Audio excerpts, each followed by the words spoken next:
दोस्तों, आज की कहानी का नाम है द मेट्रो। कहानी की शुरुआत में हमें एक बूढ़े आदमी को दिखाया जाता है जो इस टनल का मेंटेनेंस देखता है। लेकिन आज उसे यहाँ के हालात कुछ ठीक नहीं लग रहे हैं क्योंकि दीवारों से काफी तेज पानी लीक हो रहा है और ये अच्छी बात नहीं है। इसीलिए वो अपनी ड्यूटी निभाते हुए अपने सीनियर के पास जाता है और उन्हें इस बारे में तुरंत बताता है। लेकिन वो उसकी बातों पर ध्यान नहीं देते और हम देख लेंगे ये बोलकर बात को टाल देते हैं। इसके बाद हम एक लोको पायलट को देखते हैं जिसकी ड्यूटी बस शुरू होने वाली थी, लेकिन तभी बूढ़ा आदमी जाकर उसे भी ये बात बता देता है और वो पायलट कई और लोगों को इस बारे में बताकर अपनी ड्यूटी के लिए निकल जाता है। लेकिन यहाँ उस टनल के पानी का बहाव तेज होने लग गया था। वहीं दूसरी ओर हम एड्रियान को देखते हैं जो कि एक डॉक्टर है। वो अपने पेशेंट को चेक कर रहा है। घर आने पर उसकी बेटी जूली बताती है कि डैड मॉम अभी तक घर नहीं आई है, आप उनसे फोन करके एक बार पूछिए कि वो कहाँ रह गई। लेकिन असल में एड्रियान को भी नहीं पता कि उसकी वाइफ कहाँ पर है, क्योंकि उसका तो अफेयर चल रहा है उसके बॉस जॉन के साथ, जो कि यहाँ पर हम साफ देख सकते हैं। और ये बात एड्रियन को भी पता है, लेकिन वो कुछ कहता नहीं क्योंकि उसने अपनी वाइफ से इस बारे में कई बार बात की, पर इसका कोई भी फायदा नहीं हुआ। अब अगले दिन जूली स्कूल जाती है और एड्रियन हॉस्पिटल जाता है। लेकिन उनके जाने के बाद वहाँ पर क्लारा आती है जो उन दोनों से मिलने आई थी, लेकिन वहाँ पर वो मौजूद नहीं थे, इसलिए उसे निराश होकर घर जाना पड़ता है। अब यहाँ एक और चीज पता चलती है कि जिस सबवे में पानी लीकेज हो रही थी वो असल में रिवर के नीचे है, यानी अगर जरा सी भी क्रैक हुआ तो पूरा सबवे पानी से भर जाएगा और उसमें जाने वाली ट्रेन भी उसी में बह जाएगी। स्टेशन के बाहर हम उसी बूढ़े आदमी को देखते हैं जो कि एक लड़की के साथ ड्रिंक कर रहा था और उसे नशे में बताता भी है कि कुछ देर बाद कुछ बहुत बड़ा हादसा होने वाला है। अब तभी वहाँ पर पुलिस आ जाती है और उसे लेकर जाती है क्योंकि वहाँ पर ड्रिंक करना अलाउड नहीं था। लेकिन वो लड़की जो कि उसके साथ थी वो भागकर मेट्रो की भीड़ में घुस जाती है और कुछ ही देर बाद वो चलना शुरू हो जाती है। इस कहानी के मेन किरदार है जॉन, क्लारा, जूली, एड्रियान और एक लड़का लड़की जो आपस में फ्लर्ट करने में बिजी है। उधर पानी अब तेजी से लीक होना शुरू हो जाता है और इन्हें इस बात की कोई खबर नहीं थी, तो लोको पायलट मजे से मेट्रो चलाना शुरू कर देता है और कुछ ही देर बाद हम ट्रैक पर कुछ हलचल महसूस करते हैं, जैसे उसे कोई चीज हिला रही हो। लेकिन ये बात पायलट को पता नहीं होती, इसलिए वो स्पीड और बढ़ाता है और आराम से एप्पल खाने लगता है। लेकिन वहाँ की दीवारों में छेद होना शुरू हो गया था और पानी गिरने लगा था और ये चीज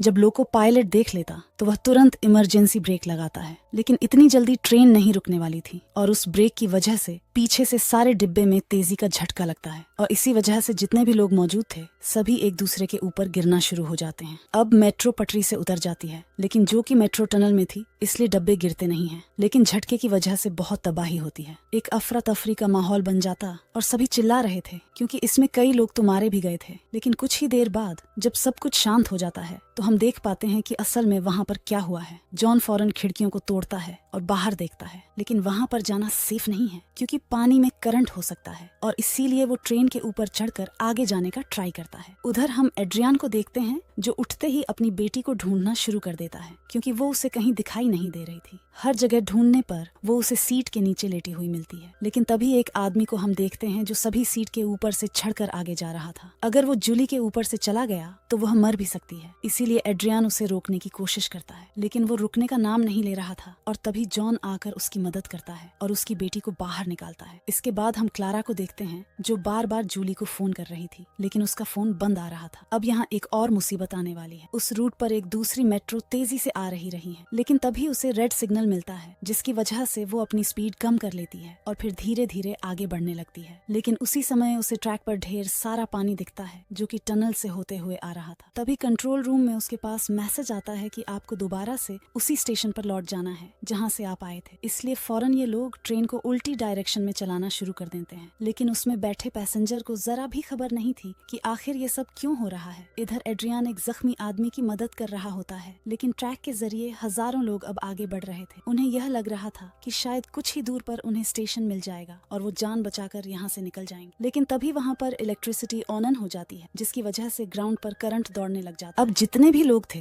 पानी में भाग रहे थे, लेकिन एक ही झटके में सभी की मौत हो जाती है। जो लोग पीछे रह गए थे वह वापस मेट्रो में जाना शुरू कर देते हैं। उधर दूसरी मेट्रो अब अपने स्टेशन पर पहुंच गई थी, लेकिन वहाँ खड़े पैसेंजर इससे काफी गुस्से में थे क्योंकि उन्हें समझ नहीं आया था कि असल में ये वापस क्यों आ गई, क्योंकि बाहर के लोगों को इस बारे में अभी कोई जानकारी नहीं है। अगले सीन में हम जॉन को देखते हैं जो पानी में कुत्ते को फेंक कर चेक करता है कि करंट है कि नहीं, लेकिन ये बात जूली को पसंद नहीं आती, इसलिए वो उसे वापस लाने को कहती है तो वो उसे पानी से निकालकर वापस उसे दे देता है, क्योंकि इस जगह पर कोई करंट अभी नहीं था। यहाँ जो लोग मेट्रो के अंदर फंसे हुए थे उसमें वो दोनों लड़का लड़की भी होते हैं जो फ्लर्ट कर रहे थे। अब ये दोनों बाहर निकलने की कोशिश कर रहे थे, लेकिन तभी मेट्रो का एक हिस्सा उनके ऊपर गिर जाता है और वो फंस जाते हैं। हालांकि लड़की तो निकल जाती है, लेकिन लड़का उसी में फंसा रह जाता है। वो बहुत कोशिश करता है लेकिन कोई फायदा नहीं हो रहा था, जिस वजह से वो लड़का कहता है कि तुम यहाँ से चली जाओ, अब मैं नहीं निकल सकता हूँ, मेरी मौत यहीं पर हो जाएगी। लेकिन वो लड़की नहीं मानती और लगातार कोशिश करती रहती है और आखिर में वो उसे बाहर निकाल ही लेती है। जिसके बाद वो लड़का उसे कहता है कि क्या मुझे तुम्हारा नंबर मिल सकता है, पर वो मना कर देती है, जिसे सुनकर दोनों हंसने लगते हैं। उधर दूसरी तरफ हम देखते हैं कि जो लोग उस करंट से बच गए थे वो भागकर दूसरे स्टेशन पर आ गए थे, लेकिन उन्हें वहाँ देखकर बाकी लोग घबरा जाते हैं और इसी चक्कर में वहाँ पर भगदड़ मच जाती है। लोग किसी तरह से स्टेशन के बाहर निकलना चाह रहे थे और इसी वजह से इसमें कई लोग मारे भी जाते हैं और जो बच जाते हैं वो बाहर की ओर बढ़ना शुरू करते हैं। अब बाहर भीड़ बढ़ती जा रही थी, जिसे रिकॉर्ड करने के लिए वहाँ 2 रिपोर्टर भी आते हैं और यह खबर आग की तरह पूरे शहर में फैल जाती है। वो लोग सारे घायल लोगों की न्यूज दिखाने लगते हैं, लेकिन इतने में वहाँ पुलिस वाला आता है और उन्हें रोक लेता है। उसका कहना था कि यहाँ पर कई घायल लोग हैं, इसलिए फुटेज न दिखाएं, क्योंकि इससे लोग और घबरा जाएंगे और उसके कैमरे की मेमोरी भी निकाल लेता है। लेकिन वो रिपोर्टर बहुत ही चालाक था, वो उसे ब्लैक कैसेट दे देता है और असली वाली छुपा लेता है और बाद में ये लोग उसे पब्लिश कर देते। जिसके बाद होना क्या था, पूरे रशिया में भगदड़ मच जाती है और हर तरफ बस इसी के बारे में बातें चल रही थी और रशियन पुलिस हेडक्वार्टर के लोग फौरन स्टेशन पहुंचते हैं और तुरंत रेस्क्यू टीम भेज देते हैं ताकि जो बचे लोग हैं उन्हें बचाया जा सके। इधर क्लारा भी न्यूज देख लेती है। हालांकि उसे पता नहीं था कि उसकी बेटी किस मेट्रो में है, लेकिन वो ये न्यूज देखकर रोने लगती है और फौरन स्टेशन की ओर भागाने लगती है। लेकिन मेट्रो में अभी भी एड्रियान, जूली, जॉन, उनके साथ 2 और लोग थे जो बीच वाले डब्बे में फंसे थे। उन्हें कैसे बाहर निकले समझ नहीं आ रहा था, पर तभी जॉन उन्हें बताता है कि हमें बीच से होते हुए आगे जाना होगा और ये करते हुए हम सबसे आगे वाले डिब्बे तक पहुंच सकते हैं, लेकिन बस थोड़ा संभाल कर आना होगा। सभी मान जाते हैं और फिर एक एक करके आगे बढ़ने लगते हैं। कुछ ही देर बाद वो मेट्रो से बाहर आ जाते हैं। वो देखते हैं कि मेट्रो का एक डिब्बा बीच से टूटने वाला है और अगर ऐसा हुआ तो बाकी के डिब्बे आगे बढ़ने लगेंगे, क्योंकि यह टनल स्लोप में बनी हुई है और इसी ट्रैक पर अब ये लोग चल रहे हैं। मतलब मौत इनके बस बिल्कुल पीछे है और इन्हें ऐसे ही चलकर स्टेशन तक पहुंचना होगा। लेकिन इनके लिए सफर इतना आसान तो नहीं होने वाला था। ये अब धीरे धीरे आगे बढ़ रहे थे, लेकिन तभी एक पानी की लहर तेजी से इनकी तरफ आ रही थी, जिसका यह साफ मतलब है कि वह मेट्रो का डिब्बा एक दूसरे से अलग हो गया है। इसलिए सभी कोई सेफ जगह ढूंढने लगते हैं जहाँ पर यह छुप सकते हैं। लेकिन इनके साथ एक मोटा आदमी भी होता है जो इनके साथ न भागकर आगे जाने लगता है, पर तब तक वो डिब्बा उसके करीब आ जाता है और उसे एक बहुत ही बड़ी लहर बनती है और उसके नीचे वो कुचला जाता है और ये सारी घटनाएं उसके साथ ही देखते रह जाते हैं, लेकिन वो उसे बचा नहीं पाते। इसी हड़बड़ी में उस लड़की का इनहेलर पानी में गिर जाता है। इधर एड्रियान को एक डोर मिलता है जिसे वो खोलने की कोशिश करता है, लेकिन कोई फायदा नहीं था। थोड़ा और आगे जाने पर इन्हें एक जाली मिलती है जिसे बाहर निकला जा सकता है, क्योंकि ये रोड पर जाकर खुलती थी, लेकिन उसे तोड़ना पड़ेगा जो इतना आसान नहीं है। ऊपर से दूसरी तरफ पानी भरता ही जा रहा है। अगर इन्होंने कुछ फैसला नहीं लिया तो कुछ ही देर में ये सब डूब जाएंगे। अब तीनों आदमी उस जाली को पकड़कर झूलने लगते हैं ताकि वो नीचे आ सके। वह खुल तो जाती है, लेकिन जब ऊपर देखते हैं तो ऊपर रोड वाला मैनहोल बहुत ही ऊंचाई पर था और वहां तक पहुंच पाना बहुत ही मुश्किल है। तो एड्रियाना उस लड़के से उसका फोन मांगता है ताकि वो नेटवर्क पकड़ सके और कॉल लगाकर मदद मांग सके, लेकिन इनकी किस्मत खराब थी। वो लड़का फोन पानी में गिरा देता है और अब उसे ढूंढ पाना बहुत ही मुश्किल था। वहीं दूसरी तरफ उस लड़की की तबीयत खराब होना शुरू हो जाती है, क्योंकि उसका इनहेलर पानी में खो गया था। उसे सांस लेने में दिक्कत हो रही थी और इसलिए वह लड़का डिसाइड करता है कि वह मेट्रो वाले हिस्से में वापस जाएगा और वहां से वह इनहेलर लेकर वापस आएगा। अब वह वापस वही मेट्रो तक जाता है